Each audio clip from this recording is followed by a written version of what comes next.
Put my phone on silent. Sorry I'm late, everybody. That's what happens when you have to travel in. Okay, I'm still trying to catch my breath. First of all, thank you so much, Neshamos, for bringing me here. I am so humbled and honored to have this opportunity. Thank you all so much for coming to hear what I have to say. I love sharing this information. I love talking about this. So really thanks to all of you for giving me this platform. So ever since I was very little, I was always very interested in people and how they work and why they are the way they are, why they turn out the way they are. And so I gravitated towards books about psychology, parenting, ever since I was really way before I needed to. And as I got older, everybody would tell me, oh, you're going to be such a great therapist. You know, that seems to be your calling. So I figured I would be a therapist. And I figured that would be a great place for me to actually, fulfill my potential. So when I got older, I went to a specific college called the College of Core Belief Engineering, which is a whole topic on its own. The entire premise of that sort of therapy modality. And when we would have to practice this modality on each other. And when we did, what I would notice over and over and over again is that every single person's issues that they were trying to solve, that they were trying to get help for, originated in childhood with their parents. No, not every single. I would say most, right? And it wasn't necessarily something, for some people it was something that we consider traumatic, but for some people it was something that you wouldn't necessarily consider that, but it was just something that really deeply affected them and affected them for the rest of their life in different ways, but in ways that, things that parents did that they didn't really even realize they would cause those issues. For example, I remember one person said, I was only to be seen and not heard, right? And the fact that she was never able to be heard or felt that she shouldn't be heard had lifelong implications. And I'm sure her parents had good intentions. They didn't realize that children actually needed to be heard. It wasn't that they had, that they were actually mean or had ill intent.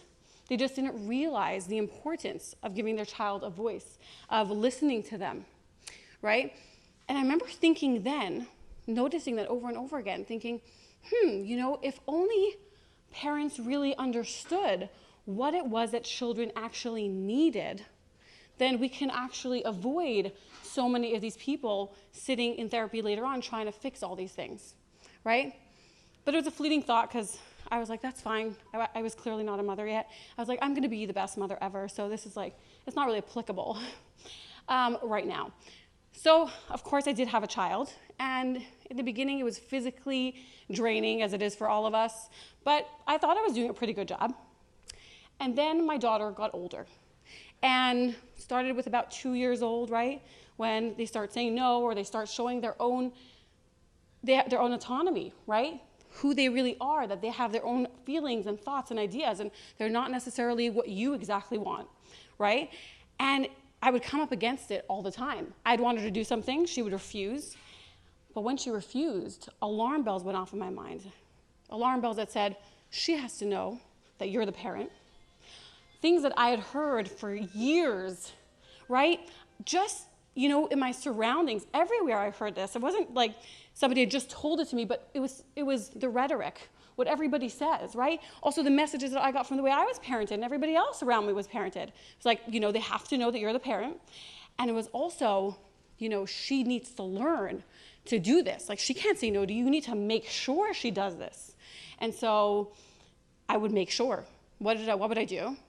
I would use threats, right? Or rewards, bribes.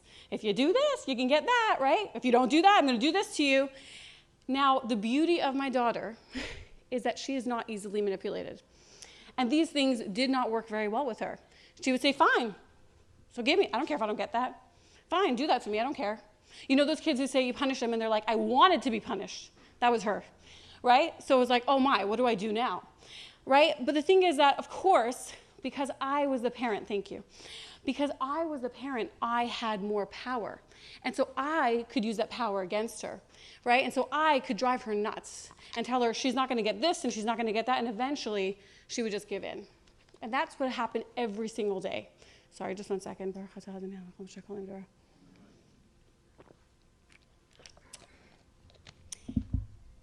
So, and that's what happened every single day.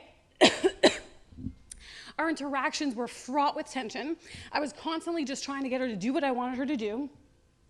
And I hated it. I hated every minute of it. And I remember thinking that this is not what I envisioned when I thought of parenting. I wanted us to have a good relationship. I had ideas. Remember, I read parenting books. I had ideas of what I wanted it to look like. But at the same time, I was like, obviously my child is the issue because she's not allowing me to be the parent I really want to be. If only she was different, if only she was more receptive, then I can be that parent, right? So I blamed her. That was the first step. But blaming her didn't change anything. And I just continued on this path. I literally remember just counting down the hours till bedtime every night and being like, I just can't wait for this to be over. But I felt terrible about it because I really did want a good relationship, and also I did not want to hate parenting. I didn't feel that parenting should be such drudgery. And the turning point came for me one day. My daughter came home from school, actually playgroup. In Lakewood, they go to playgroup forever. So she was 4 years old at the time. She came home, and I asked her to hang up her school bag, and she refused, of course. And so, of course, right away, I'm like, oh my gosh, I need to make sure that she hangs up her school bag because she needs to learn responsibility. And also, she can't say no to me. She has to know that she cannot say no to me. I cannot let her get away with this. I was very fearful. Now, at the time, I did not realize how much fear I had running through me, but I was fearful. So, of course, I went ahead and probably threatened her. I don't even remember. We went down this whole path of her refusing, I threatening more. I keep on escalating it. She escalates. She's melting down, tantruming. There's who knows what's going on, but I'm not giving up because she needs to know that I'm the parent and that she needs to have responsibility, right?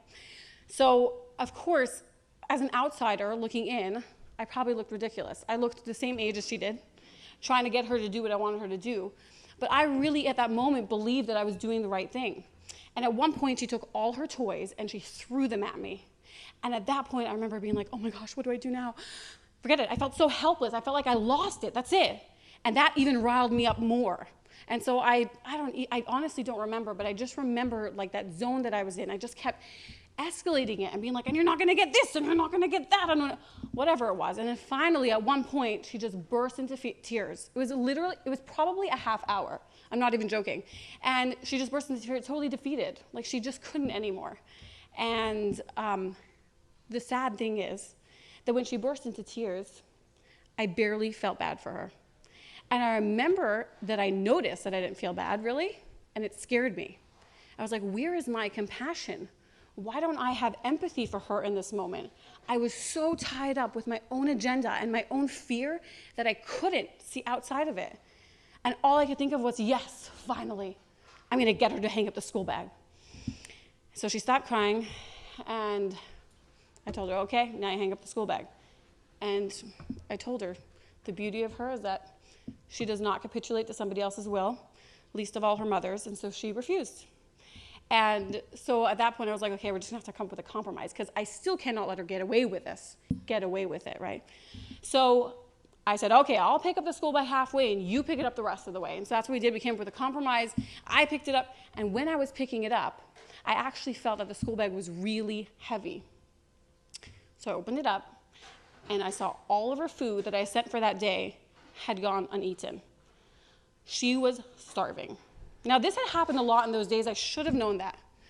But I remember the feeling of guilt that crept in. I was like, oh my goodness. Suddenly it all came crashing down. And I was like, she was starving. She was hungry. And I just took her through this whole song and dance. I dragged it out. She only got more hungry. And I just did this because I had this agenda, because I had this way of parenting that I could not see what she needed from me in the moment. All it was about me and me being the parent and making sure she was responsible. I couldn't see my child in that moment. I couldn't see her needs and what might be getting in the way. Now, knowing what I know she probably needed two things from me. She needed to eat, and she probably needed some connection. She needed me to sit down with her at the table, talk to her for a few minutes, give her some food, and I bet you, I'm not sure because I can't replay the scenario, that if afterwards I would have said, okay, now pick up your school bag, she would have done it. And I remember going to sleep that night and telling myself, I am done with the way I'm parenting until now. Obviously, my child is not changing. The only person who's going to change is me. And what I'm doing until now is failing both of us miserably. And I decided that I'm going to search for something else. And I'm going to find it. And I'm going to search high and low, and that I don't care if nobody else is doing it or if nobody else is, I don't care if it's weird or out there, but if it speaks to me and it makes sense to me and it works for our family, I'm going to do it. And so that's what I did. I set out on a mission to really find what it is that children need, what is it that, what is parenting about, right? And so I started out just looking for the first beginning, the information that I came across was regular mainstream information that I'd always come across. Don't let children get away with things. You're the parent, you're the boss. Make sure if they do things, threaten them, with a consequence, and they're going to get the consequence. I was like, that's not working for me. I don't want to have anything to do with this. And finally, I believe the first quote I ever saw was from Elle Arnos. She's a mother who practices what some people call gentle parenting. There's a bunch of different names for it. And it resonated with me. And I was like, yes, this is the truth.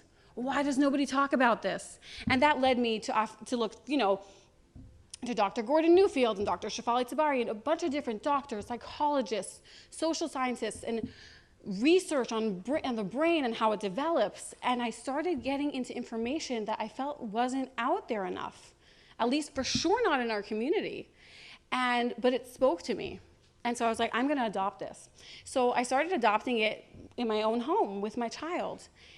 And it was not easy. Let me just say that. I had to fight against a lot of my old beliefs. Don't let them get away with it. You're the parent. You have to show your boss, right? All these things that I was so afraid of, I had to fight against.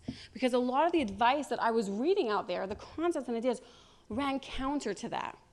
And so in the moment, I'd be fighting against myself, being like, you can't let her get away with this. Oh, but you have to meet her needs. But you can't let her get away with this. Oh, but you have to meet her need, right? And so it was really hard for me. And I failed many, many times. And at one point, many times, I just want to throw in the towel. I was like, whatever, I'm done with this. Like, it sounds very nice. It's all very ideal, but it's not realistic, okay? That's why nobody does it. It's not realistic. But then I would go to sleep at night, and I'd be like, no, this is what my child needs. I believe in this. I know this makes sense. And so I just went back to doing it again and again and again. And after a while, I sort of got the hang of it. Don't get me wrong, I still haven't got the hang of it. Do we ever? We're all humans. But I really started getting the hang of it, and I saw the difference that it made. Our relationship made a complete 360 or 180. What do you say? 360 would be the same place, 180, right? 180, and it's completely not the same as it used to be. There's a joy that came back to parenting. My child did not change. She is the same person that she was, and I love her for it. She's what actually made me be the parent that I am today. She forced me out of that place, right? But parenting has just become so much more joyful and not easy, but there's ease. Right? There's a certain flow to it that I can expect and that I know about. So what am I talking about? What's all this? Now, I only have an hour here, right?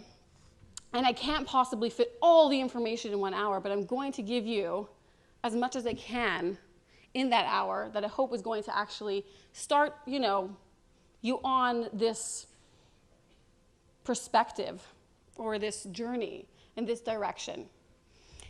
So Dr. Gordon Newfield says that many people believe that parenting is about disciplining children, teaching them what is wrong and what is right, telling that when they do something wrong or right, correcting their behavior. Dr. Gordon Newfield says that is an aspect of parenting. That is not parenting. What is parenting? He says parenting is creating the right environment for our children's growth. What that means is that children, we know this, Ki Adam Esa Sadeh, children are compared to a tree, right, in the forest, or not in the forest, that a farmer plants.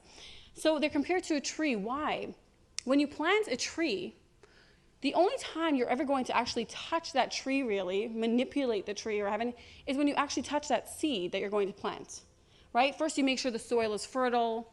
Afterwards, you come every single day. You make sure it has enough sunlight, enough water, right? And what are you focusing on? The environment. And if something's off, You say, what in the environment is off that this tree is not growing properly? And you change the environment, right? And so human beings, people, children, the natural order of things is that they grow, that they mature. And they grow and mature within the environment that they're in.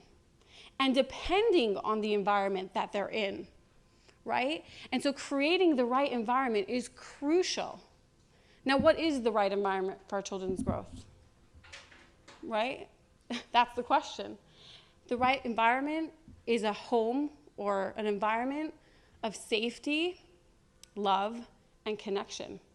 An environment where there is a strong connection with the parent, where the relationship is front and center. Parenting, after all, is a relationship. It's not a dictatorship, right? It's a relationship. And that's what we need to focus on. The relationship will have such a great impact on this child, on how they develop and how they grow. So why is the relationship the most important thing? Now, I'm not even going to cover all the reasons why, but I'm going to cover some of the most important reasons why the relationship is actually the most important thing. So let's talk about brain development just for a few moments. Children, babies, infants, when they're born, not all parts of their brain are fully developed at birth. My phone, sorry. I'm going to put it down. Okay. Not all parts of their brain are fully developed at birth. Now, they do have parts of their brain that are developed fully at birth. The part of their brain that is responsible to keep them alive and breathing, right? And for them to have their needs met, their instinctual needs met, is fully formed. Obviously, otherwise they would die. However, there is a part of the brain right here in the front called the prefrontal cortex that is not fully developed at birth. It grows slowly as the child grows, and it grows depending on the environment that it grows in. First of all, I don't know if any of you know, but the prefrontal cortex actually takes 20 or 25 years to fully develop.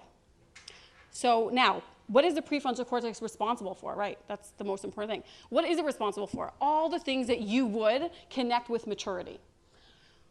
Logic, reasoning, problem solving, complex thinking, impulse control, emotional regulation, all the things that really you would say, ooh, that's a mature human being. That's what the prefrontal cortex is responsible for. This is why children lack impulse control, lack emotional regulation, lack problem-solving skills, lack reason, logic, right? All those things. Because it's actually not fully developed. And it grows gradually as they get older. It's not like one day, suddenly they develop the ability to do those things. It happens gradually with the parent's help and depending on the environment. What do I mean by depending on the environment? They have a bunch of studies that show that the prefrontal cortex, not everybody's prefrontal cortex develops at the same rate as everybody else's. And not everybody, okay, now development is never the same for two people, but they realized over and over again from many different studies that there was a common denominator, and that children who were in homes, actually with mothers, who were highly attuned to them, sensitive to their needs, those children's prefrontal cortexes developed more optimally than those who were just in regular homes, not anything, traumatic. Now again, those in environments that there was a lot of violence, no safety, a lack of connection, their prefrontal cortex development was actually compromised. So we want our children to mature, obviously, right? Now, what science tells us is that it actually grows within that environment. So when we create an environment of safety and connection, we're actually helping parts of that brain grow, right? Now, we also teach it, but also just focusing on the relationship, just focusing on the connection is actually going to help the child naturally develop those skills. It's not just about teaching. It's also just about providing that relationship, that connection, right? Another reason why the relationship is so important is that really it's the blueprint for all their future relationships, because it is a relationship, right? This informs what a relationship is like. It tells them about what they can expect from another person when they're in a relationship. I know any of you know her, marriage counseling, or right, they always say that, marriage is a second chance at trying to like repair all your wounds from your childhood, right? Basically, what a lot of people do is they actually attract partners that are very similar to what their parents were like, how they treated them, because that actually reminds them, oh, this is what a relationship is supposed to look like, right? So it actually really is the blueprint for all their future important relationships in their life. It also is a real predictor of mental health. Having a relationship, a close relationship with a parent, having that connection, that safety, really, really affects mental health later on, right? There's a bunch of studies on this too. So providing that for our children actually gives them the core, the basics of what they need to then be a functional, healthy, giving, contributing, growing human being. Now, another reason why connection is so important is because connection is a need. It's a human need the same way food is a human need. We need food for survival. We need connection for survival. What that means is if a child is not going to get connection, the need for connection met at home, they're going to find another way to get it. Now, they might find pseudo ways that are not necessarily that you would look and say, that doesn't really look like connection to me, but it somehow fills that need in a way that many times is unhealthy and also in a way that many times is cheap, right? It's a cheap form of connection. Johann Hari was known to give a very famous TED Talk. He also wrote a lot of books. He's famously known for saying, the opposite of addiction is not sobriety, it's connection. Right? Because many times when we're addicted, we're actually looking to fill that void, that need for connection. There's also so many unhealthy ways we can think of actually just connecting to peers, connecting to an unhealthy person. Whatever it is, they're actually going to find a way to get that need of connection met if it's not being met at home. And the healthiest place for them to get it is obviously with their parents. Now, another reason why connection is so important is that not only is it the foundation for a healthy, functioning, growing human being, it is also the key to parenting. What that means is that it actually inspires cooperation. It is actually what makes your children want to follow your lead. I think it makes sense, right? We only want to follow the lead of somebody we feel connected to, who we trust, who we feel has our best interests at heart. Right? And children are no different. If they feel like the parent is just, the dictator and just the person that makes sure they always do the right thing and is always in that position and is not actually somebody who they feel connected to, who they feel they have a relationship with, then they actually are not inclined to follow their lead. Some children more than others. That's a whole separate topic, but as we see with my daughter, she was the kind that was like, I'm not following you. Who are you anyway?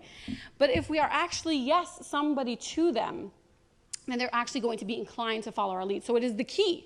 It's actually the tool that you need to parent, and it is also the foundation for them to actually grow up to be the people that we want them to be, to have the foundation that they need. And having that connection also is what is able to hold the teachings. We have to teach our children, obviously, right?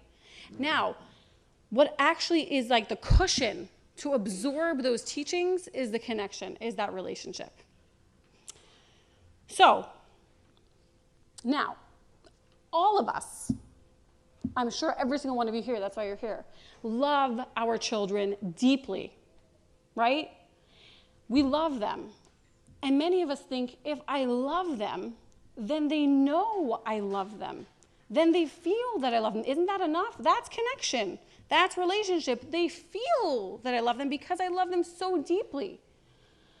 But, as Dr. Gordon Newfield says, our children do not experience our intentions. They experience what we manifest in tone and behavior. They don't experience our intentions, no matter how wonderful and beautiful they are.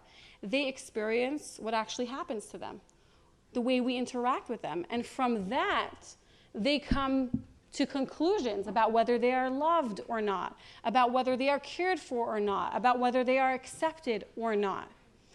So we have to focus more on what we do, on how we interact with them, and less on our intentions, although our intentions are super important too. But we have to focus also on what they actually experience. Now, if connection is the most important thing, then how do we actually connect our children? How do we actually give our children that feeling that I'm cared for, that I feel close to my parent, I trust my parent, I feel safe with my parent? How do we actually provide that for our children? Now, there are so many ways that we do that, right? But I'm going to point to a few here that you can start focusing on. So, my favorite one is empathy. What does empathy mean?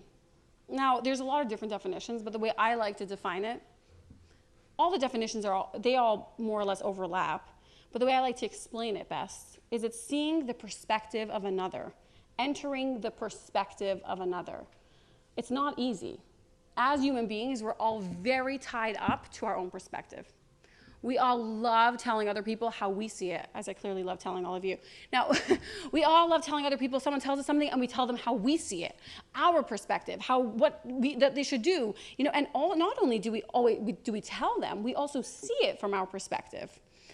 The hardest thing for us is actually to suspend our perspective, our reality, and say, wait, how do you see it? What is this like for you? Now, as adults, many times we share the same perspective. So, for example, you and I, all of us here, we all have to provide for our families, for ourselves. We all need to make money.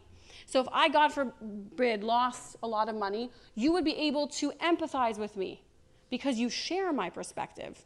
You may not be entering my perspective, but your perspective is the same as mine. You're like, oh my, that's terrible, right? You can feel for me. However, with children, our perspective is rarely ever the same because children are children and they don't worry about money. Thankfully, they shouldn't, right? What they care about is usually things that we consider very silly, very unimportant, right? From children to teenagehood. The teenager, they're worried about their pimples and they're worried about it. And we're like, come on, seriously? Like, that's not important, right? And what we tend to do, especially the younger they are, I think the more we tend to do this, because we're further away from that, I think, we tend to minimize what they're going through. We tend to tell them, it's okay, it's not a big deal, it's fine. The child worked really hard to build something out of Lego, hours, and then their younger sibling comes along and knocks it over, right? And most of us, everyone has a different reaction. Sometimes we want to, quickly rush in and save them from it or whatever it is. I'll help you, I'll buy you another one, we'll build it again, right? But sometimes we're just like, it's fine, it's not a big deal, or he's just a baby, it's okay, right?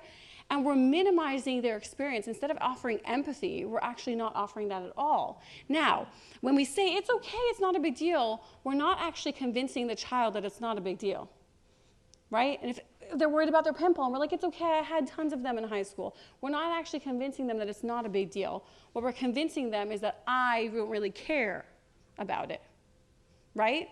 And when we offer empathy, what we're actually telling them is, I care about you. I care about your perspective. It's not easy, but it's important to do. Rav Yisrael Salanter says that when a child's toy breaks, it's the equivalent of an adult's factory burning down, right? So now you understand. Look how compassionate he was. Look how empathetic. He actually saw the perspective of a child. A child, it's monumental. An adult's factory burning down, that's huge. Right? Now, how many of us actually offer our child that kind of reaction when their toy breaks, as if another adult's factory burned down, saying, oh my gosh, that's terrible. Your toy just broke, right? But when we do that, our child gets a message, wow, my parents gets it. They actually care about me. And they feel connected. Now, empathy actually is one of the best ways to connect with another person because we're actually entering their perspective. Every single one of us desires more than anything to be known, to really be known, somebody really understand us. And when you enter another person's perspective, you're saying, I see you. I see your perspective. I understand you. And they feel known. They truly feel connected to you. So offering our children, that empathy is so important. And really, the entire parenting approach that I always talk about really centers on that, centers on the idea, the concept of empathy. You can offer empathy while at the same time setting a boundary. Those two do not have to contradict. You can say, I will not let you do that because I know it's not good for you, but I still feel for you. I get that from your perspective, you don't get it. Or you just want to do it so badly, you can't possibly think about all the implications, the negative implications, right? They're not mutually exclusive. We can do both at the same time. What many of us feel like is that, that would threaten our authority. To say, you can't do that, and then to say, but I really understand, is to say, like, no, I agree with you. No. I'm saying, I feel for you. I understand your perspective, while at the same time, I know that this is best for you, right? And so offering empathy really, really is just such a great way to help our children feel cared for and connected and known and understood. Now, another very important thing that really helps our children feel connected, but also has so many other lifelong implications, is accepting emotions, right? Now, I can talk hours about this, but most of us were probably raised in homes where emotions were just not dealt with, or they were rescued. Like I said before, a child cries and it's like, let's figure out how to save you from these tears. And so we quickly run and get lollipops, and I'm going to fix it for you, and I'm going to go there, whatever it is. Or it's completely banned. We don't cry. Stop doing that now. Don't give me that attitude, whatever it is, right? Or completely ignored. We just ignore people when they display emotion, right? All kinds of different reactions, but basically the bottom line is that emotions were not properly dealt with. Now, like I said, I can go into all the different implications that has, but it only has negative implications, right? I think a lot of people actually are in therapy for that, right? Is the therapist is just trying to be like, feel your emotions, sit with your emotions, right? A lot of us struggle with that, and it's really so unhealthy not to actually experience your emotions. So one of the big things is to actually accept our children's emotions instead of trying to rescue it or shut it down or make it stop.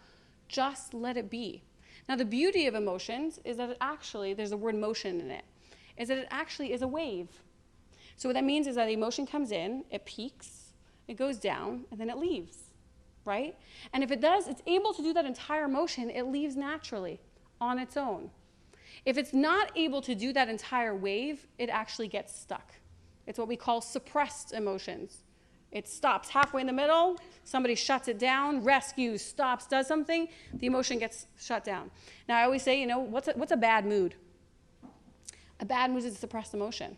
If you felt something happened to you throughout the day, you didn't process the emotion, instead you just stuffed it, so now it's sitting there and it's coming out in all different ways. With children, it's the same thing, by the way. Many times, suppressed emotion comes out as behavior. They'll act out because something happened that day in school. They weren't able to process. They weren't in a safe environment. They didn't feel comfortable doing so. And so they come in with a bunch of stuff, and they're acting out, but really there's emotions there that need to be processed. So accepting those emotions actually allows them to finally process it, to let it go, right? And for it to actually be released and to leave. But we have to accept the emotion and then ride the wave. So that means we have to just let it be and ride it with that. Now, that can feel very uncomfortable to us if we don't feel comfortable doing that ourselves with our own emotions, right? But the thing is that I found with my experience, I really wanted to provide this for my daughter. I knew how important it was, and so I would force myself to sit there and just ride the wave with her. And the more I did it for her, the more I was able to do it for myself. For some people, it works the opposite way. They first have to do it for themselves, and then they can do it. Everybody has to do what works for them. But the idea is to let the emotion be and to ride the wave with them. Now, at the same time that you're just letting the emotion be, that doesn't mean you ignore or you walk away or you're just like, okay, fine, you just ride your wave, bye, right? What you do is you offer support. So it means just be there, your presence, or again, back to empathy. You can offer empathy. If they're really sad about something, that something didn't go their way, they're very disappointed. Disappointment's a very common feeling, right? So you can just say, you really, really wanted that and you can't have it? I know, that's so upsetting. That's so disappointing, right? And just let them feel their emotion, while at the same time being like, I get you, I hear you, I'm here for you. You don't have to rescue them. You don't have to take on the emotion. You can just let it be while at the same time offering your support. It doesn't necessarily mean always talking. Like I said, it can just be quietly with your presence. Now, another way to offer connection is very similar to empathy, because it's actually about entering their world, joining them in their world, but it's more, more than just in concept or in thoughts and ideas entering their world. It's entering their world physically, entering their world in actual reality. So with that, it's also when you do it in their mind, but what that means is, if they're very interested in playing something and some certain thing, what most of us tend to do is we're like, okay, yeah, you like that thing, do your thing, fine, I don't want to have anything to do with it, right? But if they find something exciting, join them, enter them, even for a few minutes. You don't have, again, I get it, I don't like playing the games my children play, right? But I will ask them about it, right? I'll actually be like, what are you doing? Tell me about it. What do you like about it, right? So I'm actually joining them in their world. I'm saying what's important to you is important to me only because I love you. Not because it's actually important to me. I just want to hear about it because if you care about it, I care about it too, right? So joining them in their world. Now, the thing is that the more you hate what your child is doing, the more you're actually like, this is so, not important or whatever it is, the more important it is for you to actually just try to join them in their world, to actually enter. Now, the thing is that with a child who's especially hard to connect to, this is so good, right? Because we're saying, don't connect to me on my terms. It's not like, okay, well, yes, let's connect, but in a way that I like to, right? So it's like, come, talk to me. Some children don't want to talk, or they're not at that place where they feel comfortable enough to talk to you. So come, play a game with me or do something. You want to connect them in a way that you want to do. You're like, I'm not going to do that thing with you. That's something I'm not willing to do with you, but I'm willing to connect with you in many other ways. But the thing is that first we have to join them in their world, right? We should join them, is that the word I'm looking for? On their terms.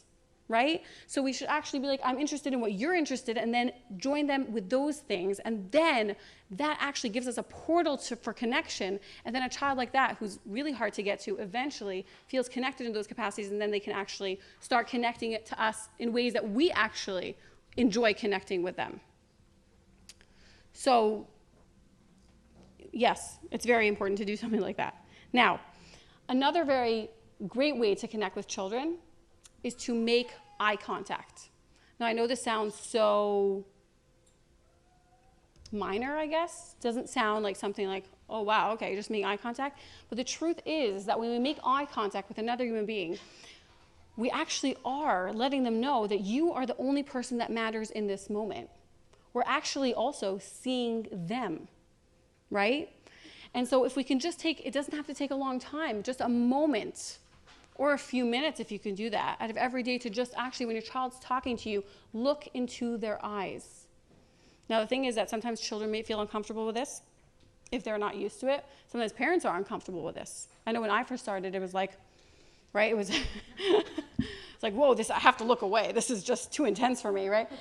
But the thing is that you slowly build up to it, and the more you do it, the more comfortable you become. But that really lets your child know that you only, like many times, my child will talk to me. She'll tell me like, today what happened is, and I'm busy doing stuff, and I'm just like, right? I'm like, I am listening, but halfway. And then sometimes I stop myself and I say, okay, turn around just a minute, just a few seconds, turn around, look her in the eyes while she talks to you. And I do that, and I'm telling you, my child like lights up in front of me. She's just like overjoyed that I'm actually there in the moment. And then usually she's moves on, because it's like my mother actually saw me. She paid attention to me. She looked at me. Another way to connect with children is to actually love them, show them love through their love language. So now, some of you may be familiar with Gary Chapman's 5 love languages. Yes, for raise of hands. Any of you familiar with it? Oh, wow. Okay, good. So I'm just quickly going to go through it for those of you who don't know, but afterwards you can always Google it or buy the book, The 5 Love Languages by Gary Chapman. What that means is that there are 5 ways in which all of us give and receive love. And I love that Gary Chapman actually tells us this, because this goes so hand in hand with what Dr. Gordon Newfield says about our children experiencing not our intentions, but what we manifest in tone and behavior. What that means is that a person doesn't experience love because we love them. They experience love because of the way that we show them that we love them. If you ask somebody, did your parents love you? They say yes. How do you know? They'll usually point to something their parent did. They'll usually point to a love language, right? And they'll be like, I felt so loved when they do that. I knew they loved me, right? Because of ABC. And so that's the idea. The idea is that we actually show another person we love them when we do these things. Now, every single person receives love in all these ways. However, most of us have one or two dominant ways in which we like to give and receive love. Now, by default, if I like to receive love in a certain way, I will usually show another person love in that way too. Now, that's pretty self-centered. I told you, we're all very tied up with our own perspective, right? So it's like, if I love this, you should love it too. This should make you feel loved too, because this makes me feel loved. But the thing is that we have to actually exit our own perspective and be like, what makes you feel loved? So I'm just briefly going to go through the 5 love languages just so you get an idea. The first one is physical touch. So that's letting somebody know we love them through, with children, hugs, kisses, cuddles, whatever it is. Words of affirmation is the second one. So letting them know with our words, telling them, you're so special to me, I love you, I love spending time with you. The third one is quality time. That means actually spending time with them. Again, it's not quantity time, it's quality time. So it means that the time that you spend with them actually feels like you're actually present, that you're actually there, that you're actually interested. And again, making eye contact, joining them in their world. Those are all ways of quality that you can actually spend quality time. The fourth one is acts of service. So that means letting somebody know you love them by doing things for them. For a spouse, it's, let's say, picking up the dry cleaners or filling up a cup of coffee in the morning or starting the car, right? Those are acts of service. Now with children, the tricky thing is that most of the things that we consider acts of service are things that we try to teach our children to do for themselves. We're like, you should get yourself dressed. You should hang up your own school bag, right? And so it gets tricky. And for me, actually, my daughter's love language is acts of service. It took me a while to get that. And so many times she would say, can you do this for me? And she was asking for a love deposit. She was asking for me to actually give her that feeling that you love me. And I would say, no, you do it yourself.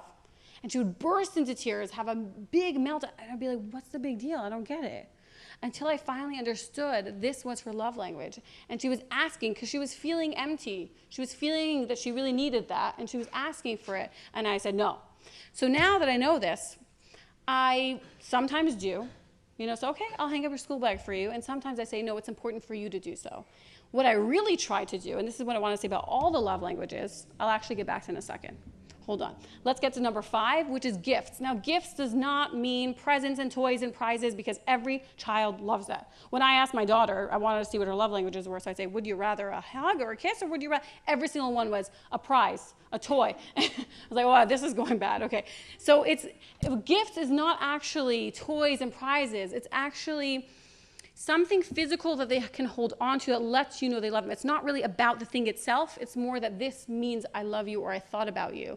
So it can be, getting something for them that's very small but that you know that they really enjoy. It can be making something for them, like writing them writing a card with probably words of affirmation, making them a little, sentimental, something that they can hold on to. Children who appreciate gifts, you'll see, are usually more attached to objects or, sentimental, like they really hold on to things like that. So with love languages, the way I like to explain it, Stephen Covey from the 7 Habits of Highly Effective People, he talks about the idea of an emotional bank account. He says with every single person that we're in a relationship with, we have an emotional bank account. So what that means is, just like a regular bank account, there's deposits and withdrawals, right? And if there's more deposits than there's withdrawals, your balance is high. If there's more withdrawals than deposits, then you're overdrawn, right? You're in deficit. Same thing with relationships. Now, not all deposits and withdrawals are created equal. Speaking of love languages, if my love language is physical touch and somebody gives me acts of service every single day. Now, acts of service is not a love language for me. It is, but it's like a cent. Every time it's a cent. But then somebody gives me physical touch, it's like $10, right? So not every deposit that you give your child is the same depending on what their love language is. That's why it's so important to tune into what their love language is so you can give them their quality deposits, right?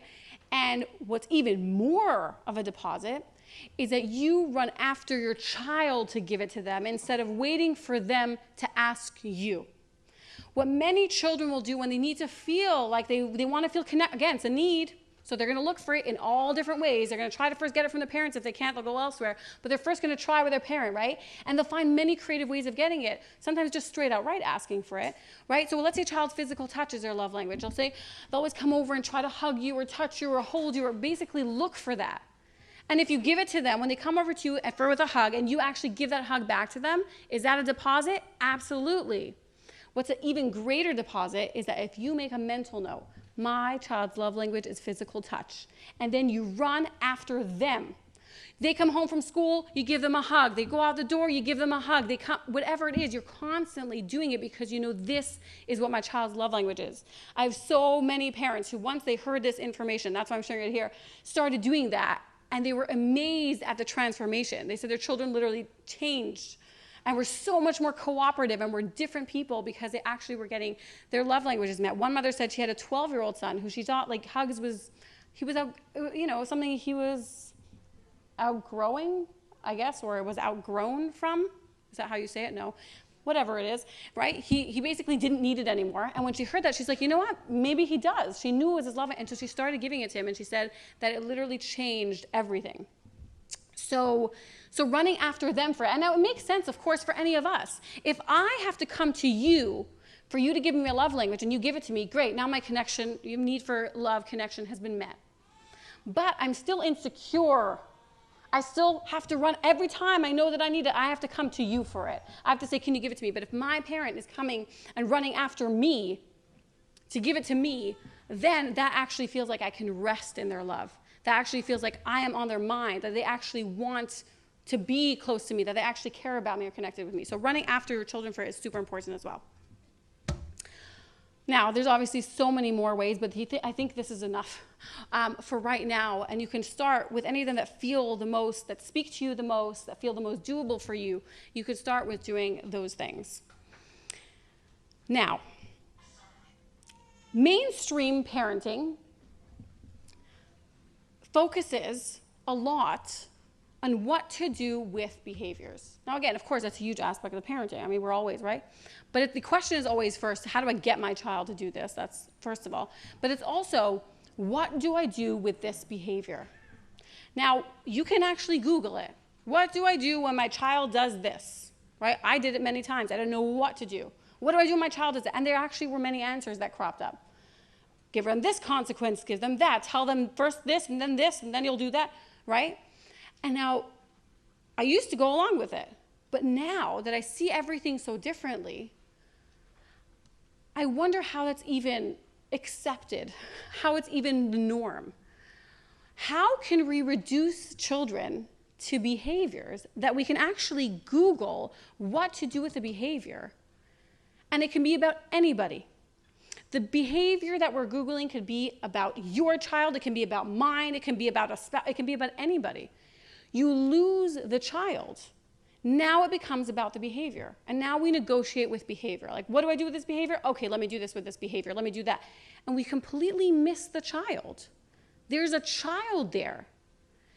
And one of the most important premises that I've come across, right, in this parenting approach is that behavior is communication. Behavior is telling us something about the person who's behaving that way. So when we just focus on behavior, we're missing the communication. We're missing something crucial about the child. Just like when my daughter said, no, I will not hang up your school bag. She was communicating the fact that she was hungry and that she was in need of connection. And I missed that completely because all I was concerned was with behavior. Now, of course, we have to be concerned with behavior, but in addition to the child who is communicating that behavior. We don't just focus on the behavior itself. It's so important to understand that. And the thing is that when we actually do that, when we just focus on the behavior itself, we totally miss what the child is telling us. And the child, many times, will start, they want to tell us that so badly, like, I need connection so badly, and they're behaving that way to let us know that, but we don't get the message. We just focus on the behavior. What mainstream parenting advice? There's enough advice out there to tell you what to do with that behavior. So you're going to go and offer consequences and do this and that, trying to eradicate the behavior. What I like to compare it to is like when I have a broken leg. If I have a broken leg and it's aching and it's hurting me, right? The problem is the broken leg. I need to get a cast, I need to go to the doctor. But if I only focus on the symptoms, on the aching, because that's all I can feel, I'm going to take painkillers. Yay, painkillers, such a great idea. So I take a bunch of painkillers, and the pain goes away. And I say, yes, I've solved the problem. A few hours later, the pain comes back, maybe even worse than before. And I say, oh my gosh, it's back again? Painkillers, more painkillers. So I take more painkillers, right? And eventually, I just keep taking painkillers, and eventually the aching goes away, but now my entire leg is deformed, right? It's healed, but in a very unhealthy, dysfunctional way, because I haven't actually went to the doctor, get a cast. So I was only focusing on the symptoms instead of focusing on the actual root, the actual problem. And that's the same thing we do with behavior. The behavior is a symptom. It's telling you something deeper. And when we only focus on the behavior itself, we're like, oh, what do I do with this behavior? Oh, there's this consequence, and the behavior goes away. And we're like, oh, see, perfect, I figured it out. That's the solution. And then the behavior only comes up back the next day again, right? It keeps coming up, sometimes even worse than the last time. It gets worse and worse sometimes, right? And then we keep getting we keep giving it the same thing over and over again, more and more of it. The behavior goes away. We're very excited. Yes, I've solved the problem. But then that need that went unmet, what the child was trying to communicate, they might start being quiet, the behavior might have gone away, but there's something that has formed there, just like a broken leg that has healed in a way that is unhealthy. It's the same thing. There's dysfunction now underneath. Now they're looking for connection in a different way, not from you, but from somebody else or something else. But you're not seeing that behavior, so now everything's good, right? And so that's why we really have to focus on the root, on what's causing the behaviors, and not just on the behavior itself. Now, when many people hear this, parents are like, I don't know, how am I supposed to know why my child is doing what they're doing? This is the first time that anybody's asking why. Many times parents reach out to me and they say, my child's doing this and this, and I start asking a bunch of why questions or how questions, and they're like, I don't know, right? It's like we're so not trained to actually even tune into why. It's like we're just trained to look at the behavior itself and be like, what do I do about this behavior? Just tell me what to do about it. I don't know. Who cares what it says? Who cares what it's telling me? But it's crucial. With newborn babies, if you look at a newborn baby, we actually expect them to communicate through behavior.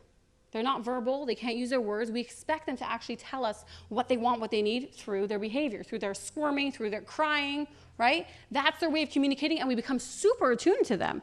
We're all really good at actually noticing what they're trying to tell us, right? Everyone says there's the different cries. People become really good at it. We're capable of doing that, right? Of attuning to our children to that degree, knowing what they're trying to tell us without them actually verbally communicating it. But then what happens? They get older, then they turn 2, and then we say, now you're verbal. They start learning how to talk. Use your words, right? And then they continue communicating through their behavior, and we say, use your words.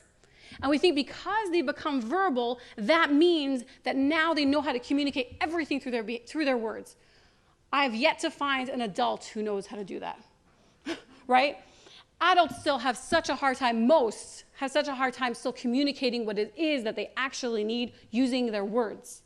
Most of us also still resort to lashing out or saying something that they don't really mean, right? Many of us don't know how to do it. It's a skill. And it's something we actually have to teach our children to do. But the first thing is they have to actually know what they're communicating. And most of the time, they have no idea what they're communicating, right? And so it's our job to attune to them.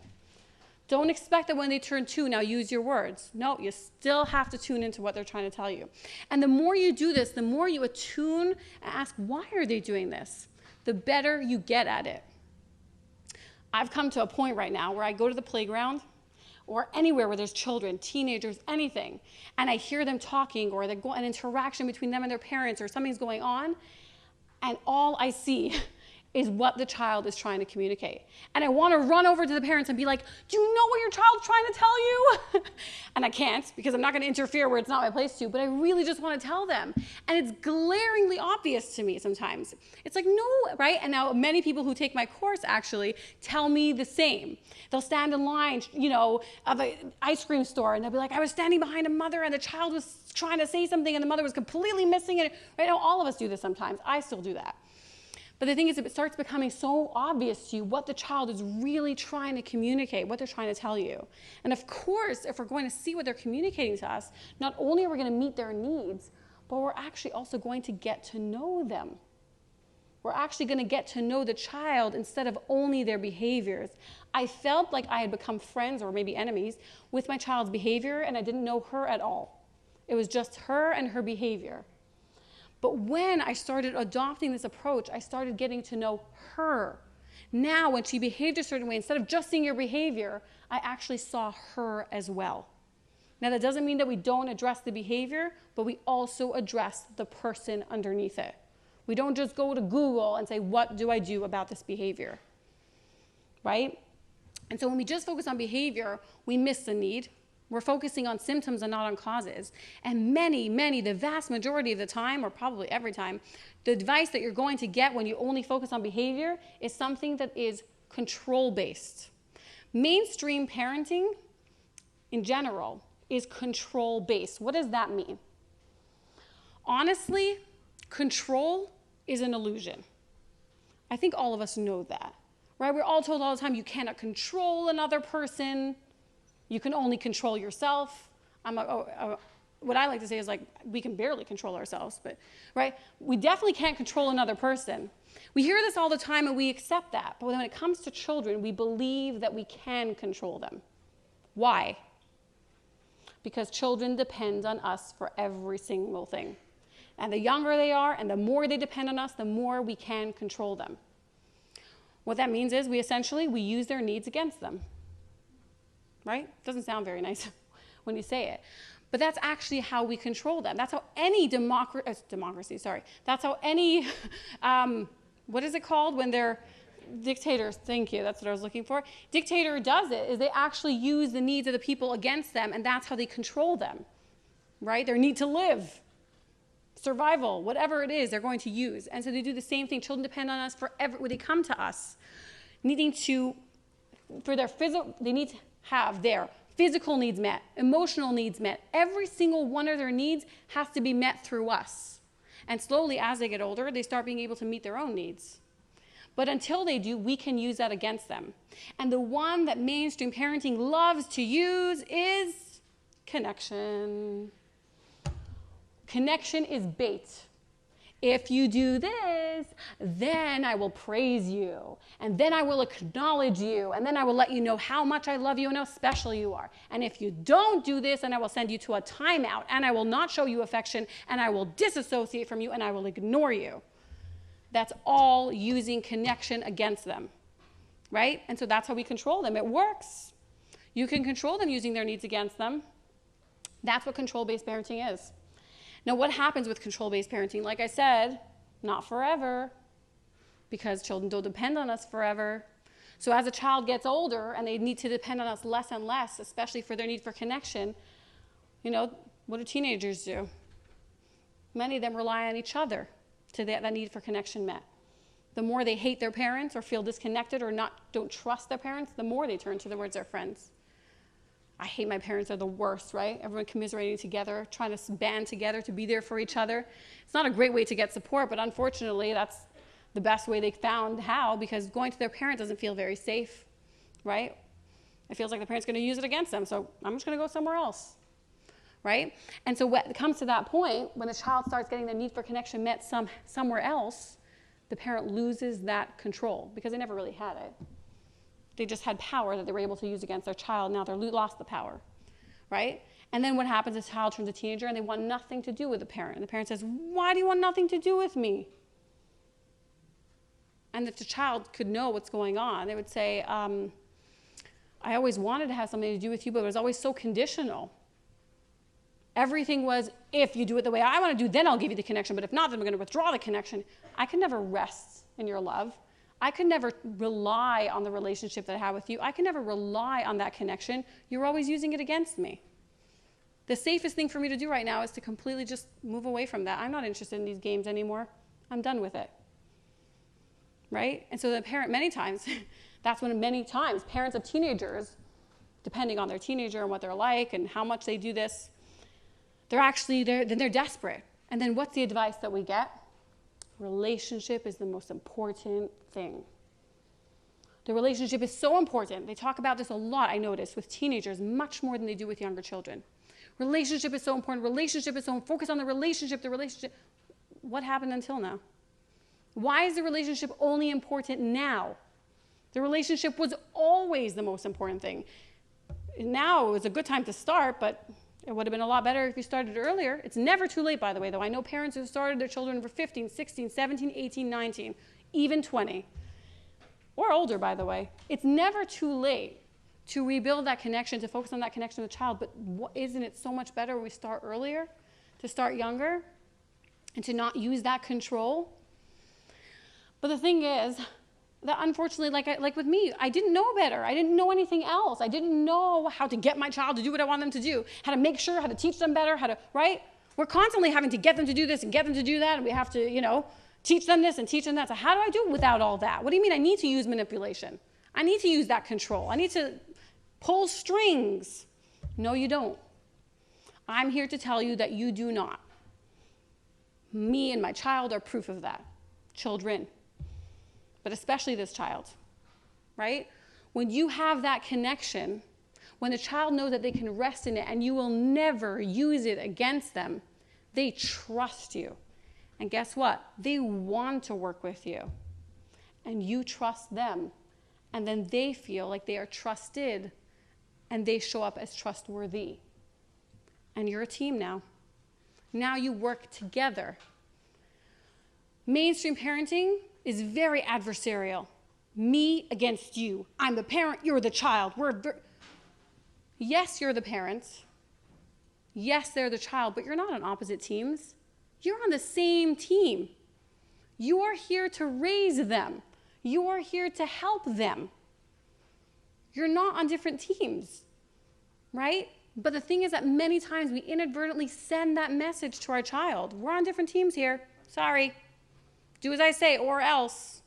I'm taking this away, I'm taking that away, I'm withholding my connection, I'm not, right? Or, here, come here, and I'll give this to you, right? Dangling connection in front of them. Connection is not a prize. It's a need. Imagine dangling breakfast, lunch, and dinner in front of them. I'm only going to give you this if you do that, right? We all know how cruel that would be. When it comes to connection, it's socially acceptable. Of course you can do that. No, you can't. It's a human need. It's a child's need. You cannot use it against them, right? And so when a child knew, when I first started with this parenting approach, my child didn't know that she could trust me because I was constantly using this against her. And so the first few times, I'd say, clean up your toys. She'd say, what are you going to do to me? I'd say, nothing. Nothing. Really? Nothing? Nothing. And then she'd ask a few more times, really? What are you going to do to me? I said, no, nothing. I'm not going to do anything to you if you don't do it. She wanted to see where she stood. Can I trust you? Are you really going to do nothing to me? And the most fascinating thing is, after a few minutes, she would do it. It's counterintuitive. You think, oh, well, if she doesn't know that she's not going to do anything to her, of course she's not going to do it. She was just the opposite. She needed to know, you're really not going to do anything to me. You're not going to use this against me. If you are, we're in a battle right now, and I'm going to win. I'm not going to do it. You think you're going to do something to me, and that's why I'm going to do it? Now, not all children are like this. Like I said, my daughter's, this is the beauty of her. Some of you may have children like this as well, right? They force us to change the way we parent them, and that's what I love about them. That's why I call it the beauty. Children, there are some children who will not go along with everything that you do, and they want to please you. And they're not going to say, no, I'm not going to do that, and they're not going to get into a battle of wills with you because they're not so strong-willed. But don't think that they're not suffering the same consequences of their love and connection being conditional by using that control-based parenting. So this is connection-based parenting, not control-based parenting. And connection is the very tool that we use in order to get our children to cooperate. Now, I hate using that because that sounds already manipulative. Connection is a tool that we use to get our children to listen to us. Is that when we connect with them, they naturally want to cooperate. Now, it doesn't happen overnight. It took a good 2 years for me to change the dynamic that I had with my child. She expected something totally different from me. I expected something totally different from her. Our relationship was completely shot. We did not have a relationship. It was fraught with tension. So it took a while for us to build up that trust with each other. And then, now that we've gotten to that point, there is nothing that we cannot get through. It is I can't even tell you, there's this, like I said, there's a flow. There's a certain space that you finally enter and you really feel like you and your child are on the same team. That doesn't mean they don't act like a child. That doesn't mean that they always listen to you. No, they don't. Of course not. They're children. They have their own thoughts, feelings, and ideas. They don't always want to do what you want. Of course not. But you can always get through it because you have that connection. You have that trust. You work with them. Instead of against them, you work with them. And it works wonderfully. There's no reason to resort to those manipulative, control-based type of parenting concepts, ideas that that's been so ingrained in us until now. Now,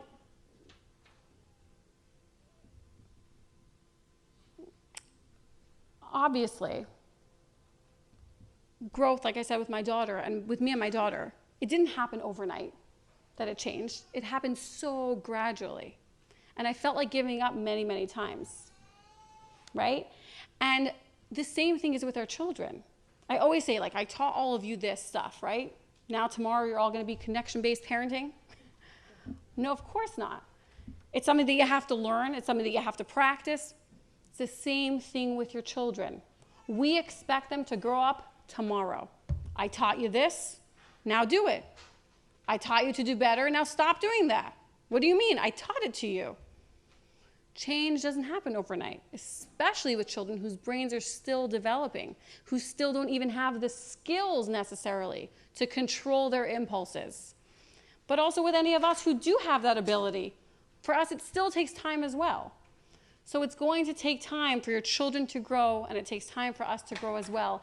And we should offer them grace and ourselves through the process.